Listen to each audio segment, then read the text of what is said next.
Hello and welcome, this is Second Soundwave, and today marks my very first Figma review.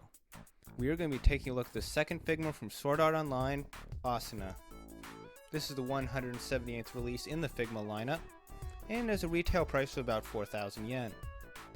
The standard Figma box is a good bit bigger than a Figuarts box in most dimensions, although it appears there's a lot more empty space in Asuna's packaging. The colors chosen for the box are very eye-catching, fading from orange to white. Each side of the box has a different picture of the figure. And there's another one on the top and the bottom.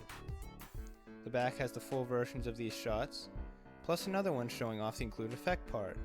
There's also a couple more pictures demonstrating the swappable faces, and some indecipherable legal information.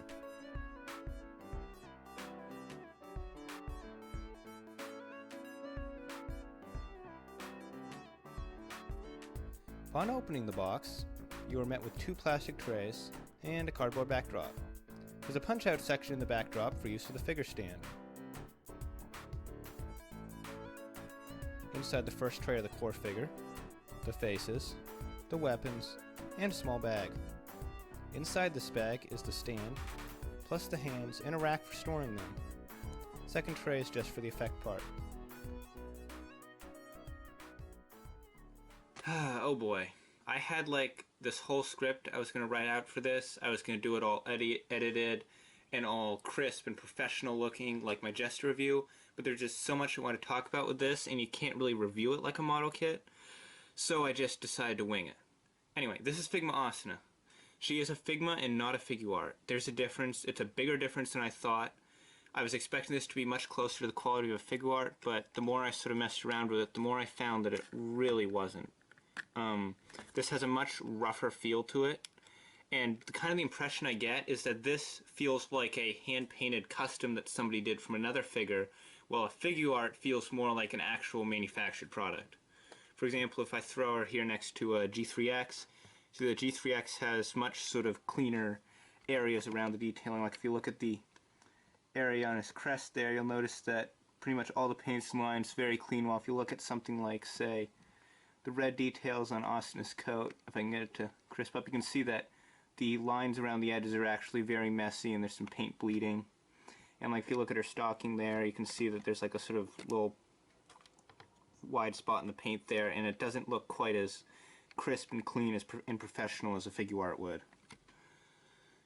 Also, the articulation is a little different. It uses what are called Figma joints, which means that basically every joint is a hinge with a swivel at each edge. The hands are different, and of course it has switchable faces. And speaking of the faces, they're probably my favorite part of the kit because this detailing on it's really nice. As far as I can tell, the eyes look like the only thing that are machine painted, as everything else has that rough sort of hand painted look to it. Unfortunately on mine, the middle of the smile, as you can see, is kind of missing. It's like a little paint error. Not the only paint error on this figure, unfortunately. I was kind of unimpressed with the quality control. But still, I think between the three faces, they're really good quality. The hair's neat, too.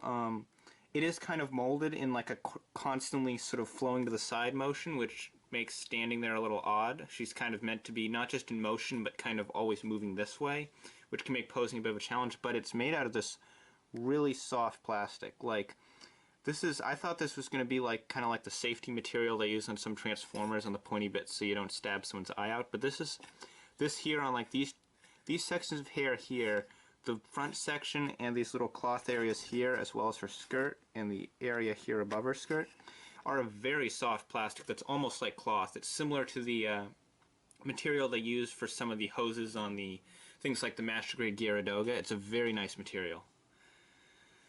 And overall, the design of her sort of outfit's really nice. Kind of why I chose her over Kirito, because Kirito's just all black and drab and boring, while Asuna's got lots of nice, bright, colorful detailing. She does have a stand, because she's a Figma.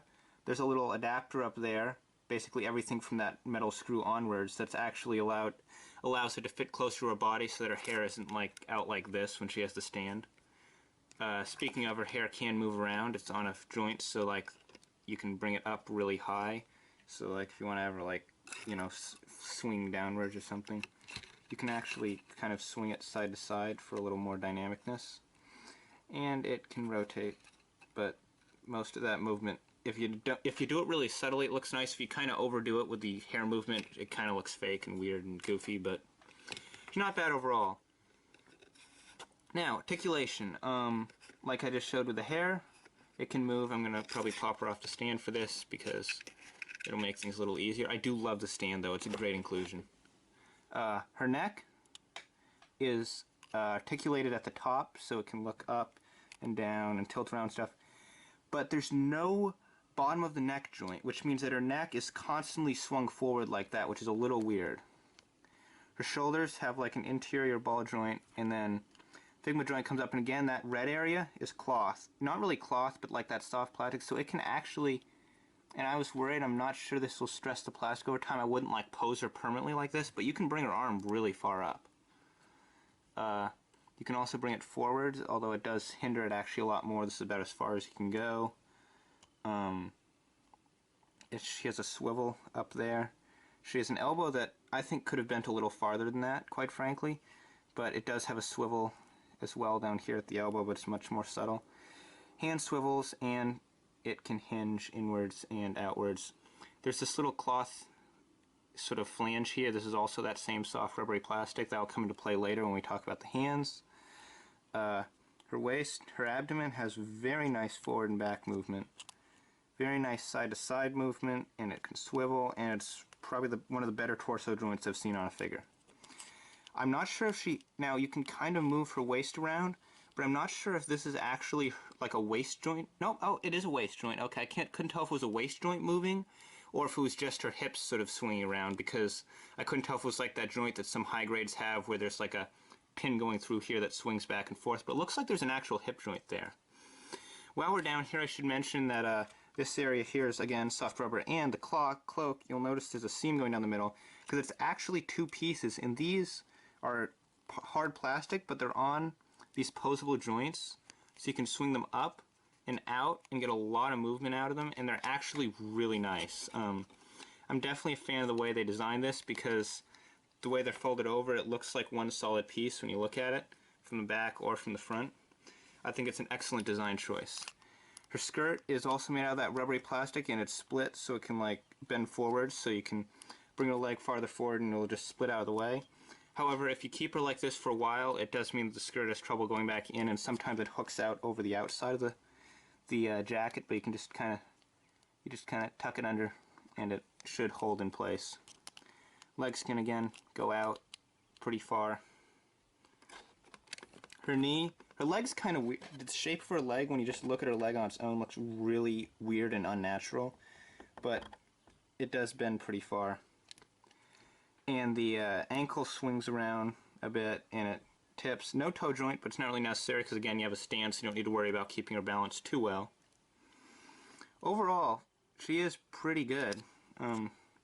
See, I can just kind of quickly throw her in a pose here and pop her back on the stand, and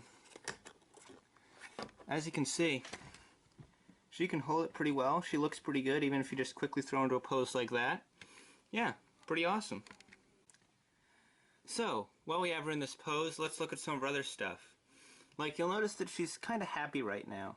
And it seems odd that she's going to, impale someone with a big grin on her face, unless, that's just how she is. But let's try switching out the face. So what you do is you just pop off the front of her hair, and then you can remove the face itself, and you can switch it out for one of the alternate faces. We're going to use the sort of angry face. It's kind of looking off to the right slightly, so it actually works very well for this pose.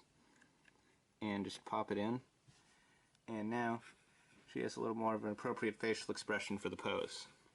Now if you want her hand to be a little more sort of dramatic looking, we can pop it off the peg, and again it comes off very nicely. You can just take this piece off, and then you get this whole rack of hands. You got fists, holding, two different kinds of holding hands, and two kinds of open hands. So we're going to want to take out this one, and we're going to put this one back on here.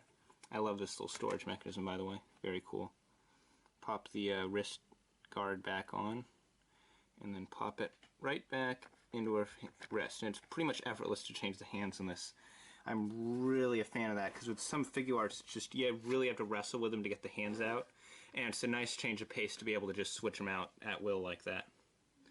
So yeah, as you can see now, the pose is a little more fitting since she has a more dynamic hand and she has a facial expression that fits the pose. As you may have noticed earlier, there is a sort of scabbard at her side. This is mounted just through a little hole in the fabric. You get two swords with two scabbards. They're different styled swords, and you can only use one sheath with each sword, I think. I don't know. Well, actually, you can kind of fit the other sword in here, but it's not like the sheath it's meant for. This is the thing it's meant to go in, and it just slides in there. And as you can see, two different swords. One's a little more flashy. One's the sword she used in the beginning of the show. I'm not a fan of attaching and reattaching these just because I have a feeling it'll wear out the hole, so I just keep on the red one. As you can see, it's a little loose, but it's enough to hold a pose for now. So you can just have her with her sword at her side, ready for battle. And as you can see, among her many hands are also a pair of hands for holding the sword in a more sort of perpendicular position to her arm, and a pair of closed fists. But we haven't even touched up on one of the coolest accessories this figure has yet. The effect part. Now, just to get out of the way, mine does have a nice big paint blob there because, again, Max Factory quality control is not the best. But this is a nice big effect part. These are very pointy. You can see I have stabbed myself with them several times. But you can pull this center part out if you like and just have it as like a glowing sort of blade extension. Just like that. So that's nice. Or you could stick it back in there, slide the whole thing over, and have it as like her finisher from the show. Holds on pretty nice. I wish it was a little more secure, but overall it's not too bad. It's kind of a difficult effect part to use since it's a stabbing effect, not a slashing effect, so this is kind of one of the only poses you can use it in since she can't really ever swing her sword around since it's a foil, so it's designed for stabbing, and the effect part is like a stabbing effect, so it kind of limits your posing with the sword.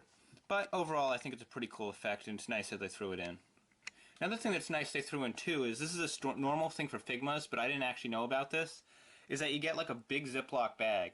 You can fit all the parts in here. It's actually tall enough they can fit the figure in there. I only wish they put the name of it on the front so if you have like a bunch of Figmas you can tell which bags are for who, but that's just a minor thing. Overall, I'm pretty impressed with this. But SAO isn't all flashy sword sequences and giant monsters. It also has a few moments of comedy, and for those more lighthearted poses they include a sort of embarrassed pouting face.